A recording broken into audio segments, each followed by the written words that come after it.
हरि ओम।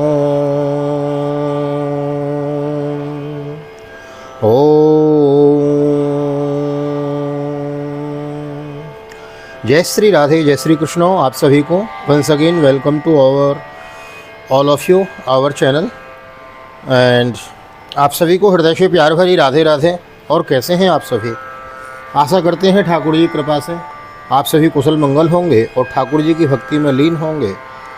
आज है चैत्र मास के शुक्ल पक्ष की कामदा एकादशी। समस्त मनोकामनाओं को पूर्ण करने वाला है कामदा एकादशी का व्रत।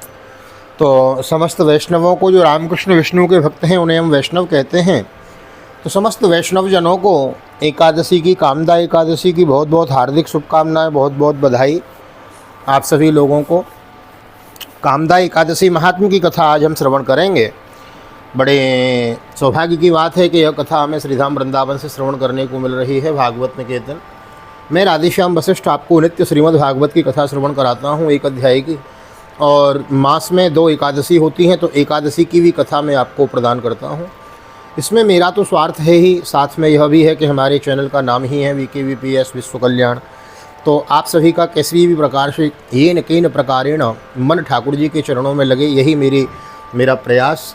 तो आइए, नए आए हैं चैनल को सब्सक्राइब कर लें, बेल आइकन को प्रेस कर दें और कमेंट में लिख दें एकादशी महोत्सव की जय। आइए आरंभ करते हैं आज की पावन कथा। बोलो एकादशी महात्म की जय। तो आज है चैत्र मास के शुक्ल पक्ष की एकादशी, कामदा एकादशी। एक बार धर्मराज युधिष्ठिर बोले, हे भगवान, आपको कोटिवार प्रणाम है। मैं आपसे प्रार्थना करता हूँ कि आप कृपा करके चैत्र मास के शुक्ल पक्ष की एकादशी का वर्णन कीजिए। श्री कृष्ण भगवान बोले कि हे राजन, आप एक पुरानी कथा सुनिए जिसको वशिष्ठ जी ने राजा दिलीप से कहा था।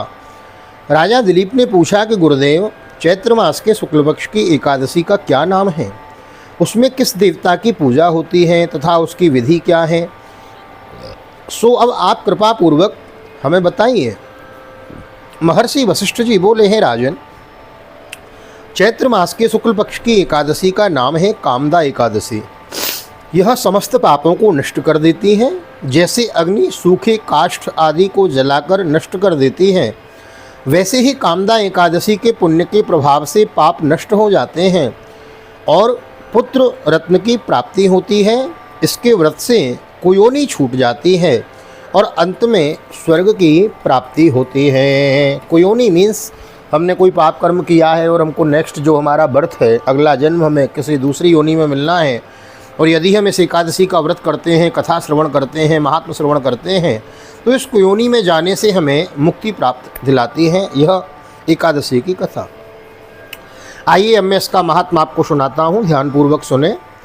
प्राचीन काल में एक भोगीपुर नामक नगर था। वहाँ पर अनेक ऐश्वर्यों से युक्त पुंडरीक नाम का एक राजा राज्य करता था। वहाँ अनेकों अप्सरा, गंधर्व, किन्नर आदि वास करते थे। उसी जगह ललिता और ललित नाम के स्त्री पुरुष अत्यंत वैभवशाली घर में निवास करते हुए विहार किया करते थे। वे दोनों एक दूसरे को बहुत प्रेम करते थे और अलग हो जाने पर व्याकुल हो जाते थे। एक समय राजा पुंडरीक गंधर्व सहित सभा में शोभायमान थे। उस जगह ललित गंधर्व भी उनके साथ गाना गा रहा था और उसकी प्रियतमा ललिता उस जगह नहीं थी। इससे वह उसको याद करने के कारण अशुद्ध गाना गाने लगा। नागराज करकुटक ने राजा पुंडरीक से इसकी शिकायत की। इस पर राजा पुंडरीक ने श्राप दे दिया, अरे दुष्ट, तू मेरे सामने गाता हुआ भी अपनी स्त्री का स्मरण कर रहा है। इससे तू कच्चे मांस और मनुष्य को खाने वाला राक्षस होगा। तू महापापी है, अपने कर्म का अब तू फल भोगेगा। राजा पुंडरीक के श्राप से वह ललित गंधर्व उसी समय एक विकराल राक्षस हो गया। उसका मुख भयानक हो गया, उसके नेत्र सूर्य चंद्र के समान प्रदीप्त होने लगे, मुँह से अग्नि निकलने लगी, उसकी नाक पर्वत की कंदरा के समान विशाल हो गई और गर्दन पहाड़ के समान लगने लगी। उसके सिर के बाल पर्वत पर उगने वाले वृक्षों के समान दिखाई देने लगे। उसकी भुजाएं 2-2 योजन लंबी हो गई। इस तरह उसका 8 योजन शरीर हो गया था। राक्षस हो जाने पर उसको महान दुख मिलने लगा और अपने कर्म का फल भोगने लगा। जब ललिता को अपनी प्रियतम ललित का ऐसा हाल मालूम हुआ तो वह बहुत दुखी हुई। वह सदैव अपने पति के उद्धार के लिए विचारने लगी कि मैं कहाँ जाऊँ और क्या करूँ। वह राक्षस घोर वनों में रहने लगा, अनेक प्रकार के पाप करने लगा। उसकी स्त्री ललिता भी उसके पीछे पीछे जाती और वह विलाप करती रहती। एक दिन वह अपने पति के पीछे पीछे घूमते घूमते विंध्याचल पर्वत पर गई और उसने उस जगह श्रृंगी ऋषि का आश्रम देखा। वह शीघ्र ही उस आश्रम के पास गई और उस ऋषि के सन्मुख जाकर विनय करने लगी। उसे देखकर श्रृंगी ऋषि बोले कि हे सुभगे, तुम कौन हो, यहाँ किस लिए आई हो? ललिता बोली, हे मुनि, मैं वीरधन्वा नामक गंधर्व की कन्या ललिता हूँ। मेरा पति राजा पुंडरीक के श्राप से एक भयानक राक्षस हो गया है, उससे मुझको महान दुख हो रहा है। आप उसे राक्षस योनि से छूटने का कोई श्रेष्ठ उपाय बतलाइए ना। तब श्रृंगी ऋषि बोले, अरे गंधर्व कन्या ललिता, अब चैत्र मास के शुक्ल पक्ष की एकादशी आने वाली है। उसका नाम है कामदा एकादशी, जो कि आज है। बोलो कामदा एकादशी महोत्सव की जय। उसके व्रत करने से मनुष्य के समस्त कार्यों शीघ्र ही सिद्ध हो जाते हैं। यदि तो उसके व्रत के पुण्य को अपने पति को देगी तो वह शीघ्र ही राक्षस योनि से छूट जाएगा और राजा का श्राप शांत हो जाएगा। मुनि के ऐसे वचनों को सुनकर ललिता ने आनंद पूर्वक उसका व्रत किया। देखो, ये जो एकादशी का व्रत होता है ना, यह वैष्णवों का परम उत्सव होता है। हमारे जीवन में जाने में अनजाने में जितनी भी पाप कर्म हो जाते हैं अथवा जाने अनजाने में जितनी भी हमारी कामनाएं होती हैं, तो ये कामदा एकादशी का जो महोत्सव है, इसका व्रत करने से हमारी कामनाओं की पूर्ति तो यह करता ही है, अथवा हमसे जो अपराध बने हैं उन अपराधों के फलस्वरूप जो हमें पाप भोगना पड़ेगा उससे भी मुक्ति दिलाता है यह भगवान का व्रत। तो भाई एकादशी का व्रत अवश्य करें। और उसने भी यह व्रत किया और द्वादशी के दिन ब्राह्मणों के सामने अपने व्रत का फल अपने पति को दे दिया। पूजा की स्वयं, व्रत किया स्वयं और फल दे दिया पतिदेव को। और भगवान से प्रार्थना करने लगी, हे प्रभु, मैंने जो यह आज व्रत किया है उसका फल मेरे पतिदेव को मिले, जिससे उनकी राक्षस योनि शीघ्र ही छूट जाए। एकादशी का फल देते ही उसका पति राक्षस योनि से छूट गया और अपने पुराने स्वरूप को प्राप्त हुआ। वह अनेक सुंदर वस्त्रों तथा आभूषणों से अलंकृत होकर पहले की भांति ललिता के साथ विहार करने लगा। कामदा एकादशी के प्रभाव से वह पहले की भांति अब अधिक सुंदर हो गए और पुष्पक विमान पर बैठकर स्वर्गलोक को चले गए। आहा, यह भगवान की पूजा, भगवान का व्रत, भगवान की कथा यह लोक में तो हमें समस्त सुखों की प्राप्ति कराते ही हैं, अंत में परलोक में जाकर हमें गोविंद के धाम की प्राप्ति कराते हैं। ऐसी है भगवान की व्रत पूजा आदि का फल। तो उसका पति राक्षस योनि से छूट गया और अपने पुराने स्वरूप को प्राप्त हुआ।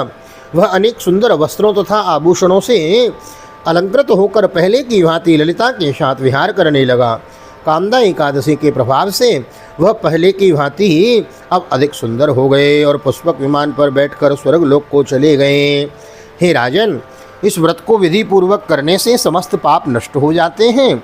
इसके व्रत से मनुष्य ब्रह्म इत्यादि के पाप से, ब्रह्म हत्या इत्यादि के पाप से और राक्षस आदि की योनि से छूट जाते हैं। संसार में इससे महान कोई दूसरा व्रत नहीं है। इसकी कथा व महात्म के श्रवण व पठन से वाजपेय यज्ञ का फल प्राप्त होता है। बोलो कामदा एकादशी महात्म की जय। तो देखो इसमें लिखा है अंतिम लाइन में कि इसके महात्म के श्रवण पठन पाठन से वाजपेय यज्ञ का फल का प्राप्ति होती है। तो देखो हमने पठन किया, आपने श्रवण किया, मैंने भी मानसिक रूप से श्रवण किया, दोनों काम किए। मैंने तो पढ़ा भी और सुना भी। तो हम आप तो भगवान के प्रेमी हैं ही, हमें तो यह यज्ञ के फल की प्राप्ति हो गई। लेकिन आप सबसे प्रार्थना, जिन्हें आप अपना समझते हैं, जिन्हें आप अपना मानते हैं, जिनका आप कल्याण चाहते हैं, उन्हें यह वीडियो अधिक से अधिक शेयर करें, बालकों को सुनाएं, बुजुर्गों को सुनाएं और पूजा करें ठाकुर जी की। आज एकादशी है तो स्नान ध्यान करके ठाकुर जी का पूजा करें, गायत्री मंत्र अपने गुरु मंत्र का जाप करें और सायंकाल दीपदान करें। ठाकुर जी को दीपदान अवश्य करना चाहिए और कुछ गौ माता को भी दान करें, कुछ बंदरों को कुछ जीव जंतुओं को। कल मैं कथा कर रहा था, मूल कथा जो चली हुई है यथारूप, तो उसमें पढ़ रहा था कि वसुदेव जी ने जब यज्ञ कराया ना, तो उस यज्ञ में सबको पवाने के बाद देवता ब्राह्मण मनुष्यों से लेकर महाराज पशु पक्षी कुत्तों तक को उन्होंने खाना खिलाया, भोजन कराया। अथवा हमारे द्वार पर कोई कुकर शूकर भी आवे ना, तो उसको भी भोजन कराओ, क्योंकि ईश्वर अंश जीव अविनाशी, चेतन अमर सहज सुख राशि, सभी में भगवान व्याप्त हैं, हरि व्यापक सर्वत्र समाना, प्रेम ते प्रकट होय में जाना। तो आज एकादशी के दिन अधिक से अधिक दान करें, पुण्य करें, इससे अधिक फल की प्राप्ति होगी। तो वीडियो यदि अच्छी लगी हो, हमारा प्रयास अच्छा लगा हो, तो वीडियो को लाइक कर दें, शेयर कर दें, कमेंट में जय श्री राधे जय श्री कृष्ण लिख दे में, कामदा एकादशी महोत्सव की जय लिख दे में। मिलते हैं अगली वीडियो में। नए आए हैं चैनल को सब्सक्राइब कर लें। और यदि यह वीडियो आप फेसबुक के माध्यम से देख रहे हैं तो हमारे पेज को फॉलो कर लें, VKVPS परिवार, यही पेज हमारा फेसबुक पे है और यही आईडी हमारी इंस्टाग्राम पर भी है, तो वहाँ जाके भी आप हमको फॉलो कर सकते हैं न्यू अपडेट के लिए। और चैनल को सब्सक्राइब किए बिना ना जाए। मिलते हैं अगली वीडियो में। श्रीमद् भागवत की बृहद भागीरथी आपको नित्य श्रवण करने को मिल रही है, उस वीडियो को सुनना मिस न करें। नोटिफिकेशन आए उसको एक्सेप्ट करें, देखें, सोते जागते जब समय मिले तब देखें। अधिक न कहते हुए आज के एकादशी की कथा को हम विश्राम देते हैं। आप सभी को हृदय से प्यार भरी जय श्री राधे जय श्री कृष्ण। हरि ओम।